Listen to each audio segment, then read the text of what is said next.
Karibu tena mtazamaji, unatazama taarifa za KTN leo. Mimi ni Mary Kilobia Tuoli na mtangazaji wa ishara ni Mary Shawiti.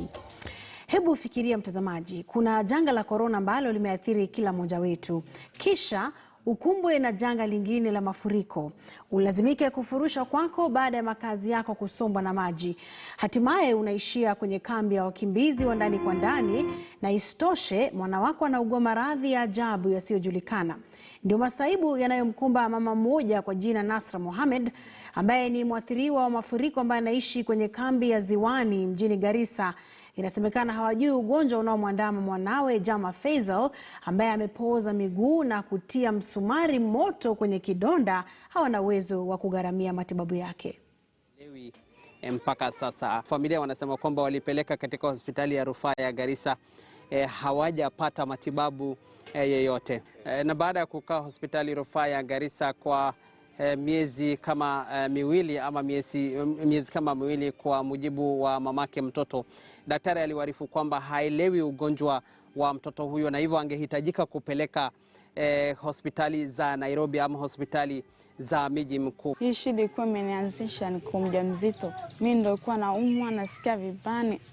Nimekaa paka miezi 9 ndo nikaenda hospitali, nikaambia, nikaweka kwa picha, nikamwambia kuja tena. Ile nimeenda nikazaa.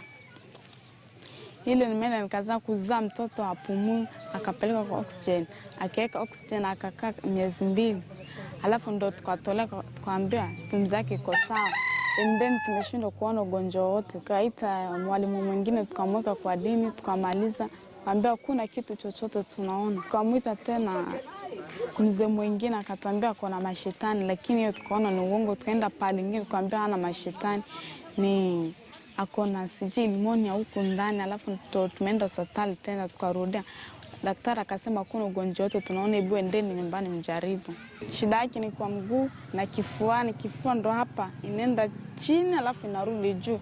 Tukamwambia ni asma. Alafu tukaenda hospitali, akasema si asma, hatujui ni nini. Miguu lakini ndo imekaushana, hainyoroki, yaani haikunjani, imenyoroka tu hivyo.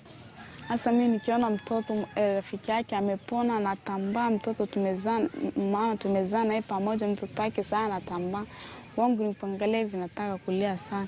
Sasa mimi najaribu kila pale popote, paka sana nimechanganyikiwa, kuna kitu nitafanya, nakaa tu na mwangalia. Mtazamaji, kwa sasa familia ya mtoto Jamal wanasubiri yeyote aliye na huruma kujitokeza ili aweze kunusuru maisha yake, angalau kumpeleka katika hospitali za miji ya Nairobi ama maeneo mengine kama vile Mombasa, kwa sababu kwa kuwa sasa mataifa mengi yameweza kufunga mipaka na mataifa mengine, kwa hivyo ni vigumu kuweza kumpeleka mataifa za nje, lakini anachohitaji kwa sasa ni matibabu. Familia hii wanasema kwamba hawana namna yoyote ili kumsubiri tu majaliwa ya Mwenyezi Mungu. Kutoka eneo la Garissa, jina langu ni Hamza Yusuf.